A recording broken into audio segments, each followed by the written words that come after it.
સુરતના ડિંડોલી વિસ્તારમાં મિત્રોએ મિત્રની હત્યા કરી. સુરત શહેરના ડિંડોલી વિસ્તારમાં હત્યાનો ચોંકાવનારો બનાવ સામે આવ્યો છે. પ્રાપ્ત માહિતી મુજબ સામાન્ય બોલાચાલી દરમિયાન મિત્રોએ જ પોતાના મિત્રની હત્યા કરી હોવાનું સામે આવ્યું છે.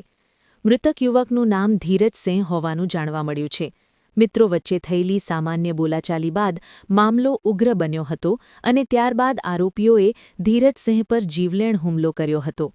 ગંભીર ઈજાઓને કારણે ધીરજસિંહનું મોત નીપજ્યું હતું. હત્યા બાદ આરોપીઓ ઘટનાસ્થળ પરથી ફરાર થઈ ગયા હતા. બનાવની જાણ થતાં જ પોલીસ તાત્કાલિક ઘટનાસ્થળે પહોંચી તપાસ શરૂ કરી છે.